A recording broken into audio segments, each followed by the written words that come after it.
Man, I am just so out of energy. Oh my God! Serge! Whoa! Oh, it was a long day of lumberjacking. Oh my God! It's Serge! Yes!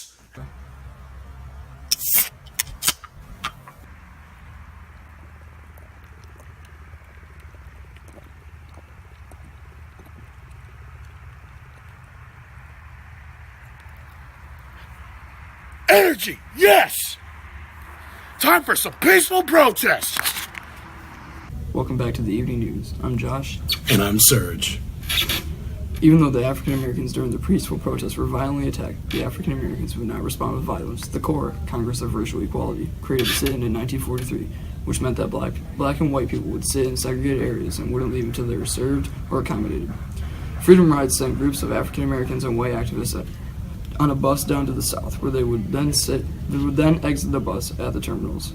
The first Freedom Riders encountered little trouble, but as they moved towards Alabama mobs, they carried weapons, slashed tires, set a bus on fire, locking people inside, and as the people who escaped, they would beat them. African Americans in 1961 in Albany, Georgia, joined together, creating the Albany Movement, which was a year-long campaign of protest marches, demanding desegregation of bus terminals, open talks of white community leaders speaking against racial injustices. It ended in 1962 after not much was accomplished by the end of the year. Wow, interesting. Did you know, in 1962, James Meredith had tried to enter the all-whites Ole Miss, and after being denied for the color of his skin, he took them to court, going all the way to the Supreme level. The Mississippi governor said even if he won, he wouldn't be allowed to enter Ole Miss. After hearing this, there was large riots of black and white groups. One man even tried to bulldoze the administration's building. James ended up going to Ole Miss, surrounded by soldiers for his safety. He graduated in 1963. In 1962, Fred Shuttlesworth decided to start a nonviolent movement in Birmingham, where segregation was very rigid. He invited Martin Luther King, who gladly showed up. He was thrown in jail by Eugene Bull Connor.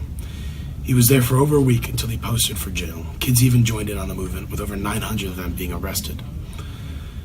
Trained police dogs attacked the arms and legs of marchers. The protesters ended up winning, and the town was desegregated. And here is a word from our sponsors. Look at this gentleman. He's got hat head. That hair's a mess.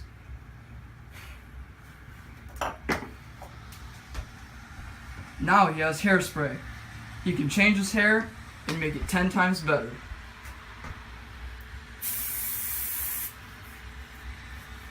This is not working.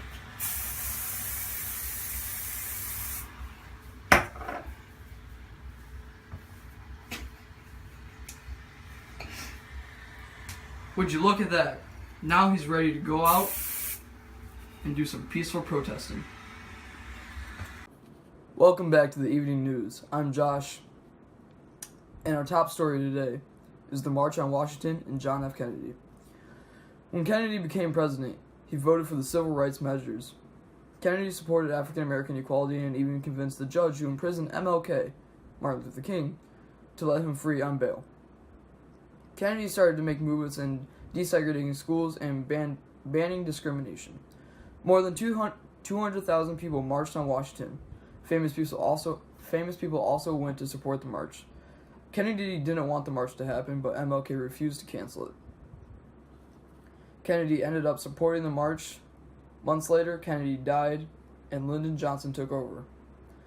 Johnson took the plans for the civil rights and pushed further. The Civil Rights Act of 1964 ended discrimination.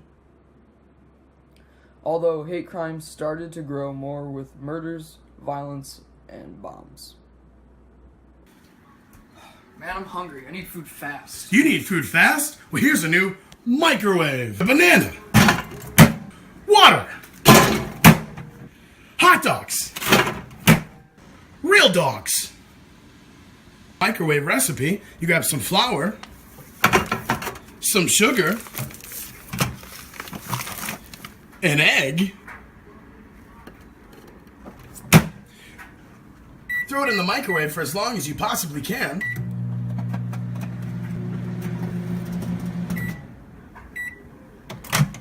And voila, you get a cookie.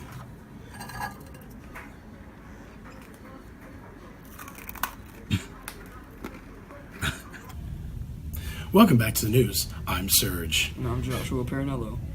This evening, we have a man named James Baldwin, a talented African-American writer who became a spokesman for the Civil Rights Movement after he described the life of African-Americans in his works.